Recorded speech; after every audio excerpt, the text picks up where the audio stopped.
Olá, meus amigos, eu sou o Dr. Guilherme Almeida e estamos aqui para gravar mais um podcast Papo Medcode. Aquele assunto de interesse médico super interessante que vocês estão acostumados a ver aqui no nosso canal do YouTube todas as semanas. Hoje estou aqui, Guilherme Almeida e Guilherme Almeida. O Dr. Áureo do Carmo hoje não vai participar desse podcast.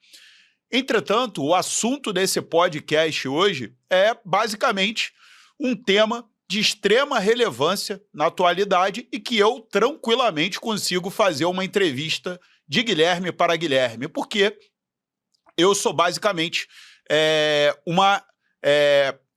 um profissional que lida com isso no seu dia a dia. E é um assunto que gera bastante curiosidade, tanto dos estudantes de medicina, quanto dos outros profissionais de saúde, quanto de pessoas leigas, né? Hoje eu vou falar um pouquinho para vocês sobre terapia em transgêneros. Bom, essa história minha com os transgêneros já começou há muitos anos, quando eu fazia faculdade ainda, lá na UFRJ, entre o ano de 2001, terminando aí em 2006, eu já falava muito com os meus colegas que eu tinha muita vontade de fazer endocrinologia, entre outras coisas, para trabalhar também na área esportiva, atender endocrinologia clínica, diabetes, doença da tireoide, etc., mas também porque eu gostaria muito de trabalhar com terapias hormonais em transgêneros, que era um assunto que, na época, a gente não tinha isso na faculdade, né? E, basicamente, a gente nem discutia isso no dia a dia. Mas, um belo dia, quando a gente estava em torno aí do 5º período, nós voltamos de férias e um dos nossos colegas de turma voltou usando cabelos compridos, maquiagem, brincos, usando um vestido. Ele era uma pessoa transgênera e a gente não sabia, ele nunca tinha falado sobre isso com a gente. Ele voltou das férias já em transição, em andamento. E isso me provocou muita curiosidade, né? Tentei até conversar um pouco com ele sobre isso, mas devido a pressões externas, esse nosso amigo não continuou na faculdade. Então eu percebi que essa terapia em relação aos transgêneros tinha muitas barreiras e muitas dificuldades a serem vencidos, tanto pelo profissional de saúde, quanto também pelo paciente. E tive também, ainda tenho, né, um grande colega de turma, que é o Dr. Márcio Littleton, que é um cirurgião plástico especializado em cirurgias em pessoas transgêneras, né? Então, a gente teve uma história aí de início, né? Depois eu fiz clínica médica, fiz a residência de endocrinologia e há muitos anos, aí mais ou menos 17 anos, que eu trato pessoas trans. Realizo as terapias hormonais, faço laudos para cirurgia, acompanho pessoas trans que praticam esporte. Então, essa é uma das áreas aí de ponta da minha prática dentro da medicina. Então, eu já tenho ideia aí de muitas das dúvidas que devem estar passando pela cabeça de vocês, então, tranquilamente, eu posso fazer esse podcast aí sozinho. Bom, espero que me acompanhe aí ao longo do podcast. Eu acho que a primeira coisa que a gente tem que pensar são sobre as chamadas nomenclaturas, coisas que confundem a cabeça de muita gente, né? O primeiro item da nomenclatura que eu acho que a gente deve conversar é sobre a questão do sexo. O que é sexo, né? A gente fala de sexo como sexo designado ao nascimento, sexo determinado. Sexo é basicamente ao nascer menino ou menina, certo? Masculino e feminino, menino ou menina. O gênero é uma questão de identificação. O gênero masculino e feminino é uma questão de identificação. A gente tem estereótipos masculinos e estereótipos femininos, que têm variações nas diferentes culturas, têm variações diferentes no tempo, né? No caso, o estereótipo masculino gosta de jogar futebol, nada impede de uma menina também gostar. Tem uma infância geralmente com uma energia maior, acaba desenvolvendo atividades com um pouco maior de agressividade, talvez, briga bastante na escola, brinca muito com os coleguinhas, né?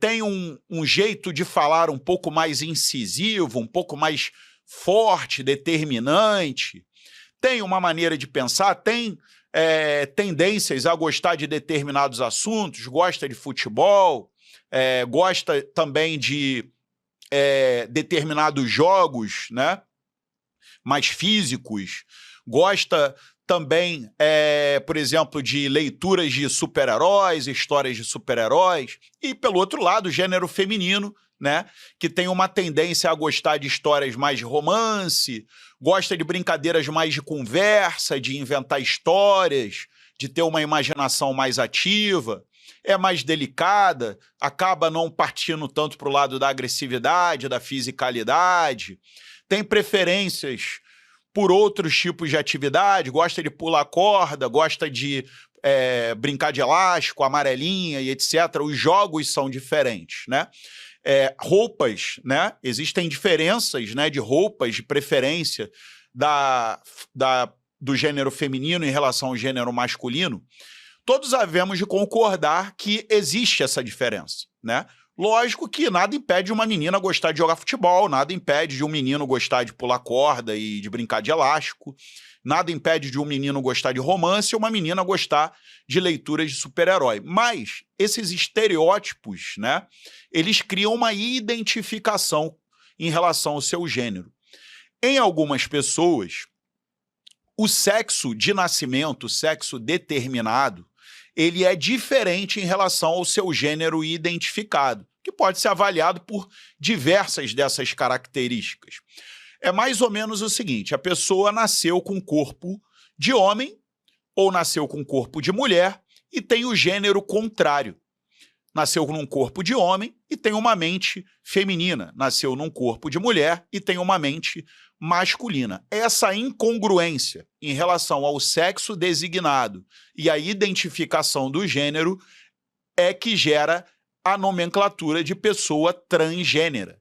Uma pessoa cisgênera é aquela que tem o seu sexo designado e sua identificação em relação ao seu gênero compatível com o seu sexo designado. Uma pessoa que nasceu num corpo de menino e tem identificação com o gênero masculino, como uma pessoa que nasceu num corpo de menina e tem uma identificação com o gênero feminino. Então, daí já parte aí a questão da nomenclatura de pessoas cisgêneras e transgêneras. Esse assunto ele é bem diverso e complicado, porque existem formações híbridas em relação a essas compatibilidades de sexo determinado ao nascer e identificação com o gênero. Tem pessoas que têm identificações com o gênero cíclicas. Tem pessoas que têm identificação com gênero duais, com os dois gêneros. E tem pessoas com identificação com gênero nenhum. E isso gera os estados intermediários, que são tão estudados pela psicologia, tão estudados com as pessoas que se interessam ao estudo da mente humana.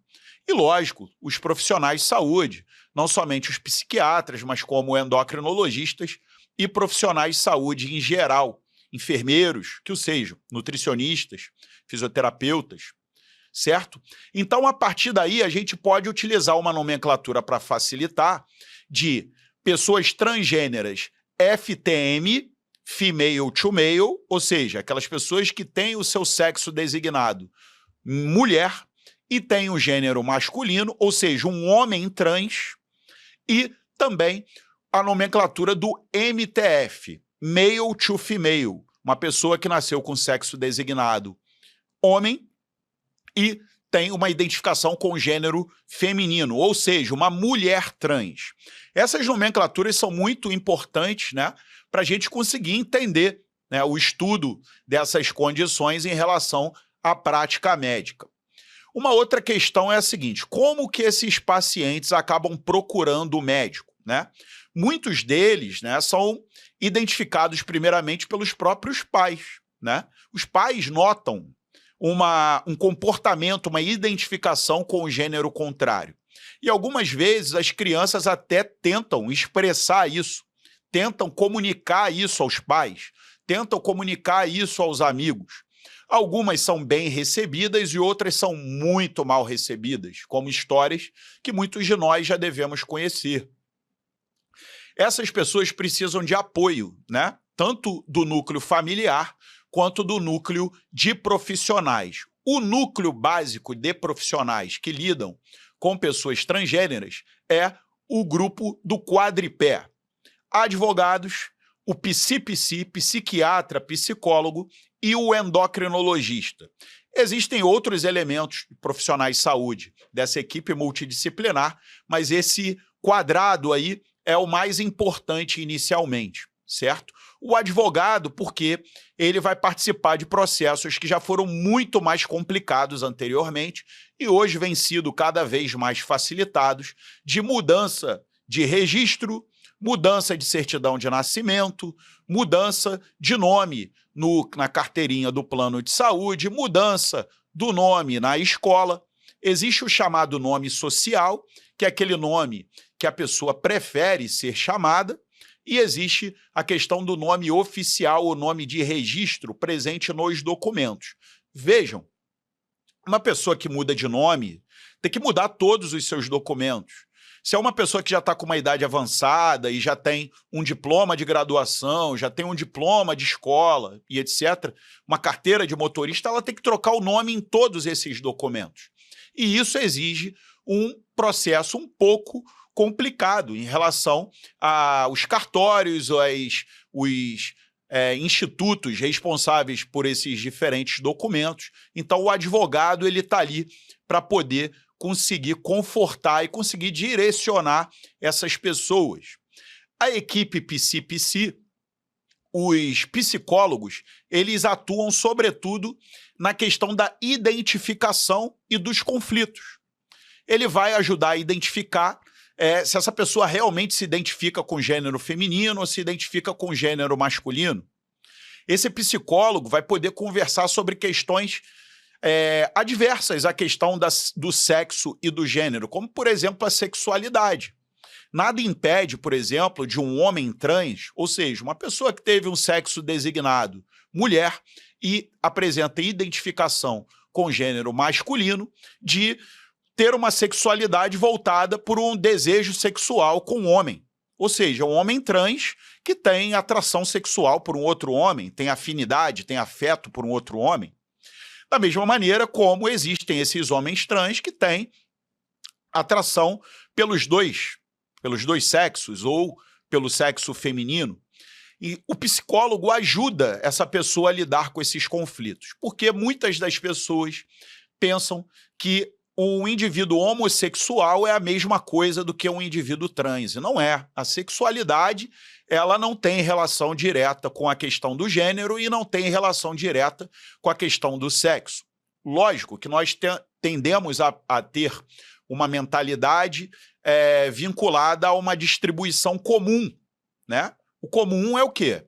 Uma pessoa que tem um sexo designado homem vai apresentar um gênero masculino e vai ter uma sexualidade em relação a mulheres, ou seja, um homem heterossexual.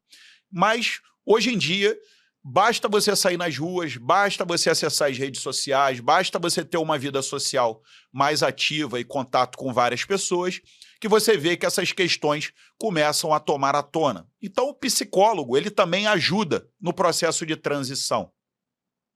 Essa transição de hábitos, uma pessoa simplesmente ela não decide do dia para a noite utilizar vestido ao invés de calça e camisa social, usar batom ao invés de não usar nada, deixar o cabelo comprido ao invés de deixar o cabelo curto. Isso é uma transição, certo? Assim como uma pessoa não vai passar a frequentar um banheiro feminino quando ela tem um sexo designado homem e frequentava um banheiro masculino. Essas transições, elas podem ser muito apoiadas pelo psicólogo. O psicólogo, ele consegue identificar os momentos em que decisões têm que ser tomadas e mudanças deverão ocorrer. O psiquiatra, ele atua, sobretudo, com o diagnóstico do chamado de transtorno de identidade do gênero. Os transgêneros não são pessoas doentes. Hoje a gente não usa o termo doença para essa condição. No passado já foi utilizado isso, né?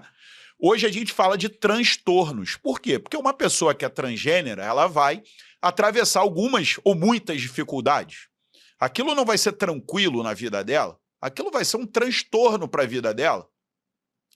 E esses transtornos, eles basicamente são classificados na chamada DSM, um documento, né, em relação à saúde mental, DSM-F64, e que vai determinar o chamado sofrimento social daquela pessoa. Aquilo prejudica a vida daquela pessoa, ou seja, é um transtorno, né?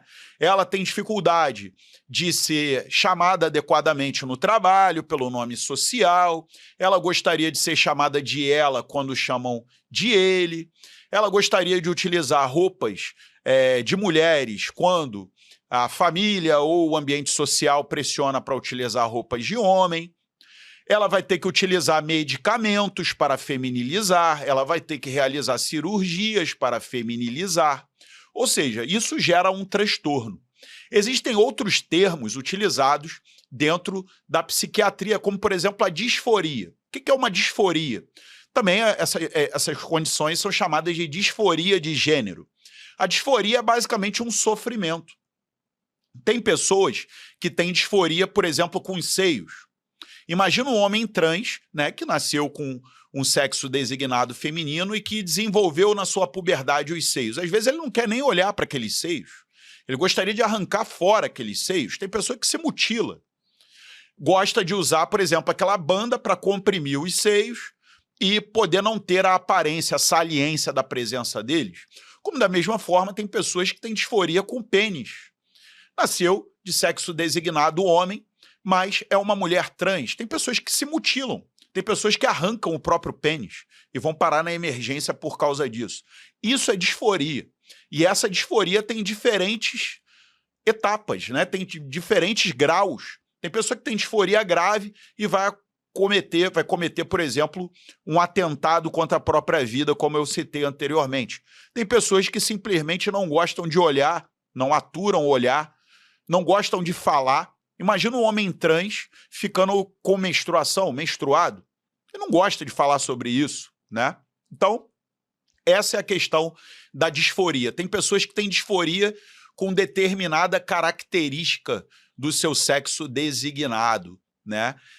O psiquiatra também ajuda em relação a diagnósticos diferenciais. O psiquiatra vai querer saber se aquela pessoa tem realmente transtorno de identidade do gênero, se ela tem transtornos associados, muitos têm transtornos associados, como, por exemplo, depressão, transtorno de ansiedade generalizada, desencadeada pela própria condição do transtorno de identidade do gênero, e tem aquelas pessoas que são falsamente atribuídas ao transtorno da identidade do gênero, como, por exemplo, um esquizofrênico, né, uma pessoa com esquizofrenia apresentando delírios, certo? Então, o psiquiatra é um ponto crucial nessa questão das divisões dos transtornos de saúde mental.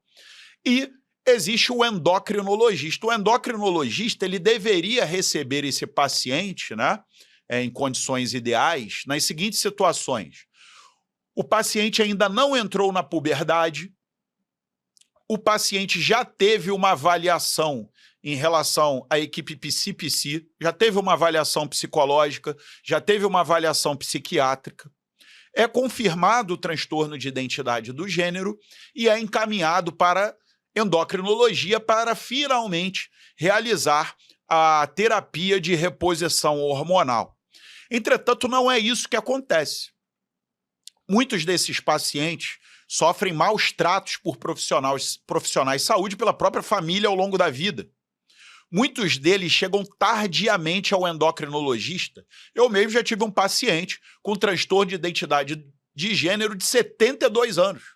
E ele chegou para mim e falou: doutor, finalmente eu vou poder fazer o que eu precisei fazer durante a minha vida inteira. Eu fui militar, segui a carreira militar, por pressão social, casei, tive filhos, minha esposa já morreu, meus filhos já estão com as suas próprias famílias. Finalmente, eu posso falar tudo o que eu sofri ao longo da minha vida. E eu vou te falar, eu quero fazer a minha terapia de transição hormonal. A pessoa levou 72 anos para chegar no endocrinologista. Outros dizem o seguinte, agora eu completei 18, 21 anos, eu tenho o meu trabalho, não dependo mais da minha família, finalmente eu posso pagar as consultas, posso pagar o tratamento e não dependo mais dele, porque eles nunca me apoiaram em relação ao meu diagnóstico, né?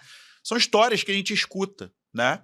Pessoas, às vezes, não passam por psicólogos ou por psiquiatras que, às vezes, recusam atender por desconhecimento, outros, talvez, por preconceito, né?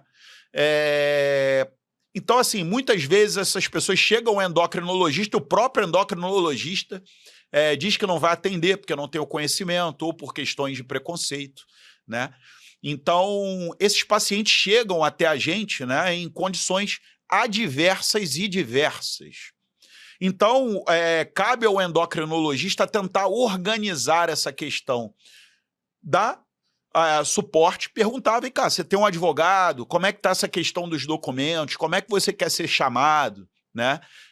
Como é que está isso em relação à sua família? Eu mesmo já apareceu, né? Pai e mãe depois, de uma pessoa grande, já com 30 anos de idade, tentando me enquadrar no consultório por que eu estou fazendo uma terapia hormonal para o filho deles, que já tinha passado por um psicólogo e psiquiatra. Os próprios colegas, né, como cirurgiões, já sofreram até atentados contra a própria vida por atenderem esses pacientes. Só para vocês verem o nível de absurdos que acontecem, né? E o endocrinologista, além disso tudo, cabe explicar o processo de transição hormonal.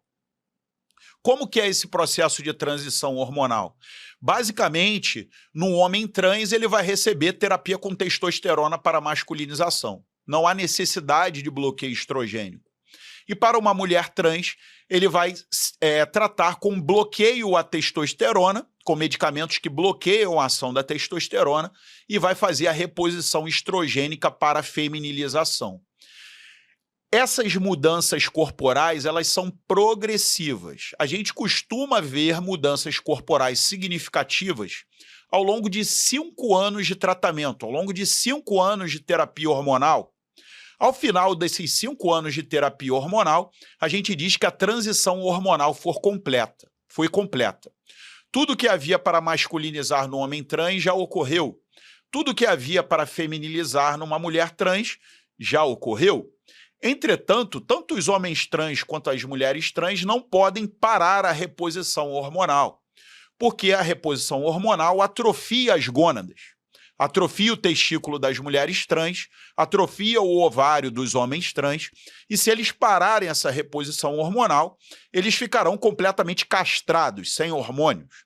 E essa castração, ela leva, sobretudo, a desenvolvimento de quadros de fadiga crônica, perda muscular, ganho de gordura, tendências à depressão, alterações de humor. Ou seja, a terapia hormonal é para a vida inteira. E essas mudanças corporais acontecem sobretudo no homem trans. Crescimento de pelos faciais, barba, engrossamento da voz, mudança de traços faciais para traços mais masculinos, ganho de massa muscular, perda de gordura corporal, atrofia parcial dos seios, parada da menstruação. Existem eventos que são precoces, né? Como, por exemplo, a parada da menstruação é a primeira coisa que eu costumo verificar. Depois eu costumo verificar o engrossamento da voz, crescimento de pelos pelo corpo, crescimento de barba, às vezes queda de cabelo por ativação do processo de calvície, e o processo mais longo é o processo de ganho muscular e redução da gordura. No caso das mulheres trans, né, que vão bloquear a testosterona e vão repor o estrogênio, a gente começa a ver disfunção erétil. Essa disfunção erétil vem rapidamente pelo bloqueio da testosterona e a reposição estrogênica. Agora, vocês imaginem uma mulher trans, mas que tem uma sexualidade vinculada a outras mulheres. Às vezes ela não vai querer perder a ereção, né? Como, por exemplo, profissionais do sexo, né? Mulheres trans profissionais do sexo. Isso gera uma situação complicada em que, por vezes, você não faz a terapia hormonal ou faz uma terapia hormonal parcial e muitas vezes vai precisar de um suporte urológico com colocação de prótese peniana. Vejam como o assunto é complicado e complexo, né? E essas mulheres trans, né, vou começar a notar redução da oleosidade da pele, queda dos pelos corporais, parada do crescimento dos pelos faciais e muitas vezes vão ter que fazer depilação também, a laser, certo? A voz, ela não altera, no caso das mulheres trans, né, que já passaram por um processo de masculinização, muitas vezes vão ter que ser encaminhadas ao fonoaudiólogo para reimpostar a voz para uma tonalidade, né, mais fina, certo? Uma voz mais aguda, falar de maneira mais pausada, falar de uma forma não tão enfática, certo? Essas mudanças corporais também acontecem na mulher trans com redução da massa muscular, aumento da deposição de gordura em locais femininos, como glúteo, face lateral da coxa, peitos, crescimento dos seios, que é muito valorizado, né, em relação às mulheres trans. Então, veja, todas essas mudanças corporais, elas não são imediatas, elas acontecem na vigência do tratamento num processo aproximado de 5 anos. Após 5 anos, essas mudanças corporais são vistas como completas, a transição hormonal completa, e nesse meio caminho, tratamentos cirúrgicos podem ser realizados. Porém, a gente vai falar desse tratamento, tanto para mulheres trans quanto para homens trans, falar um pouco do tratamento cirúrgico e falar de algumas peculiaridades em relação ao tratamento apenas no próximo episódio do seu Papo Medcode, na semana que vem. Espero que tenham gostado desse Papo Medcode um pouco mais solo hoje, mas conto com a presença de vocês semana que vem. Um forte abraço e até lá!